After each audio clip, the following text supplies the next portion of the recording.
Chegamos ao fim da temporada de 2025 no UFC e também chegamos ao fim de uma grande era no UFC. Pra quem não percebeu, esse foi o último evento do UFC com a ESPN. Parceria que teve início lá em 2019, se encerra agora no fim de 2025 e durante esses 6 anos de parceria tivemos vários momentos marcantes. A ascensão do Poatan, do Israel Adesanya, Ilia Topuria, Kamaru Usman, várias lendas ascenderam durante esse período. Inclusive foi nessa geração que tivemos 2 novos cinturões para o UFC. A versão atual do título do UFC, que é o Legacy Belt, e também o BMF, cinturão simbólico que nomeia o mais casca-grossa da organização. Por mais que o UFC já tenha um destino definido, ele vai para Paramount Plus, eu acho que foi muito importante para a história da organização ter participado da ESPN. Afinal, o esporte ficou visível no maior canal de esportes do mundo, dos Estados Unidos. Com certeza, isso ajudou bastante a alavancar a popularidade do esporte e com certeza esse acordo de 7 bilhões com a Paramount Plus e com a CBS não teria acontecido se primeiro não tivesse vindo o acordo da ESPN. Detalhe, em 2019, a ESPN fechou o acordo com a UFC por $1 bilhão.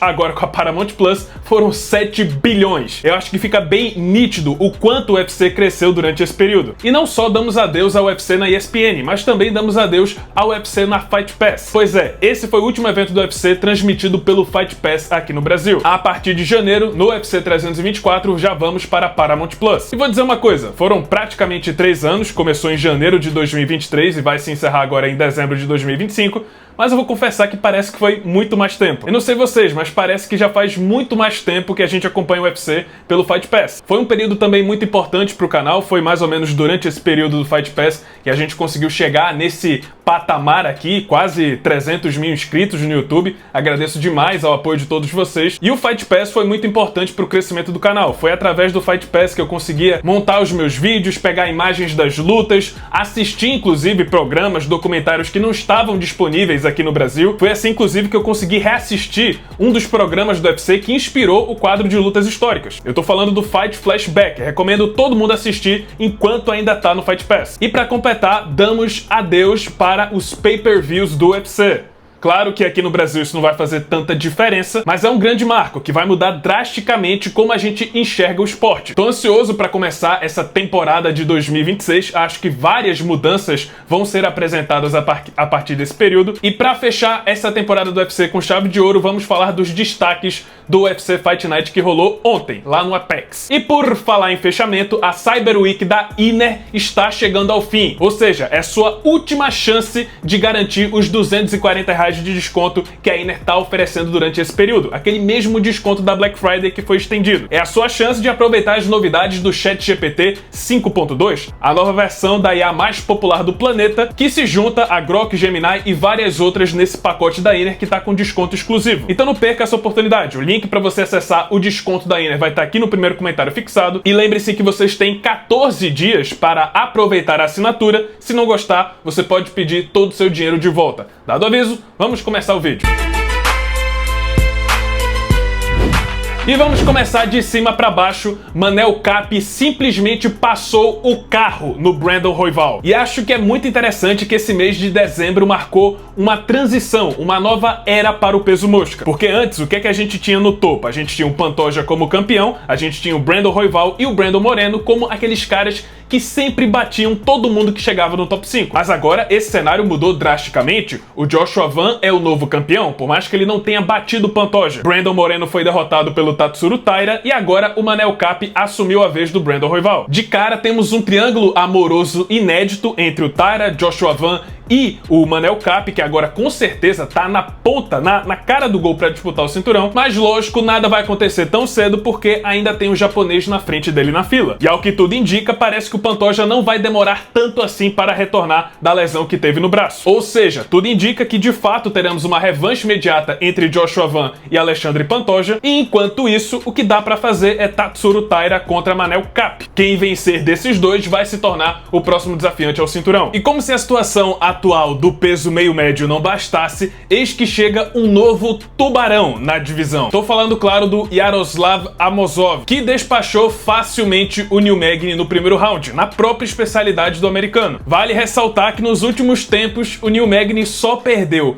pro Michael Morales, atualmente top 5 da categoria, e o Carlos Prates, que também tá nesse bolo. O que os dois têm em comum, ambos venceram o Neil Magny por nocaute, embora a especialidade do americano seja no solo. Eis que chega Yaroslav Amosov e finaliza o Magny no chão. Fiquem bem atentos com esse ucraniano. O cara é ex-campeão do Bellator, chegou a fazer 27-0 no MMA, no momento ele é 28/1, e tem apenas 32 anos de idade com esse nível de experiência. Lógico que sempre tem aquela questão da transição do Bellator para o UFC, já que o nível de competição é completamente diferente. Mas, diferente dos recentes exemplos, acho que o Amosov passou com nota alta. E considerando o salário gordo que ele deve receber, provavelmente a próxima luta dele já vai ser com um ranqueado. Vamos ver quem. E agora vamos falar de dois dos maiores destaques da noite. O primeiro é o nocautaço que o Melquizael Costa aplicou no Morgan Charrier. Definitivamente um dos melhores nocautes do ano e, na minha opinião, foi um absurdo que essa vitória não recebeu um bônus de performance. Foi um chute certeiro, limpo, apagou o sujeito na hora, nem precisou de golpes no ground and pound, mas o que importa é que essa foi a 5ª vitória seguida do Dálmata. Fez 4 lutas em 2025, venceu todas e agora com certeza deve enfrentar alguém no ranking do peso pena. Na minha opinião, já passou da hora, agora é inquestionável. E agora, claro, vamos falar da polêmica luta entre Marcos Buchecha e Kennedy Nzechukwu, ou como eu gosto de falar, Chuku Chuku. Primeiramente, eu quero dar uma salva de palmas para o Herb Dean, que fez exatamente o que todos os fãs de MMA do mundo estão implorando para acontecer. Foi pulso firme, rígido. Na primeira dedada no olho, ele imediatamente tirou o ponto do Kennedy Nzechukwu. E essa foi a melhor atuação do Herb Dean em todo o ano de 2025. Finalmente, é disso que o esporte precisa. É colocar esse medo, esse receio na cabeça do atleta que ele pode perder ponto logo na primeira dedada. Imediatamente, ele vai se preocupar muito mais em cometer esse tipo de falta. Pode ter certeza que a partir de 2026, tirando essa luta como exemplo e com esse tipo de arbitragem se repetindo, a taxa de dedos no olho vai diminuir drasticamente. Mas voltando à luta em si, eu acho que foi uma derrota clara para o Marcos Buchecha. Só não foi uma derrota de fato porque o Nzechukwu perdeu um ponto e isso garantiu um round 10-8 para o brasileiro. Ou seja, empate unânime. Todos os juízes concordaram que essa luta foi um empate. Primeiro e terceiro round claros para o Nzechukwu e o segundo round foi para o Buchecha com essa margem de 10-8. E sinceramente eu acho que fica complicado o futuro do brasileiro no MMA. Pelo menos nessas duas lutas deu pra ver que ele ainda não conseguiu se adaptar de fato. Pelo menos não com o nível de competição do UFC, já que ele já teve outras lutas antes do Ultimate. Mas é aquele negócio, aqui o buraco é bem mais embaixo. Não basta ser só um especialista e vestir as luvas do UFC que imediatamente você vai passar o carro em qualquer um, por mais que a categoria dos pesos pesados seja bem rasa na parte de grappling. O próprio Kennedy Nzechukwu foi finalizado pelo Walter Walker com muita facilidade. Pelo nome que carrega, é bem provável que o Buchecha ainda receba mais uma chance, até porque tecnicamente ele não perdeu essa luta. Então acho que vão dar mais uma chance pra ele, mas eu tenho minhas dúvidas se vai ser um bom casamento. Esse foi um bom casamento e ele não conseguiu passar. Vamos ver o que é que o UFC reserva pra ele na próxima luta. E é isso, pessoal. Esse foi o vídeo. Espero que tenham gostado. Se você gostou, deixa seu like, se inscreve no canal, já ativando o sininho das notificações para não perder o próximo conteúdo. E é isso. Muito obrigado por terem assistido e até a próxima.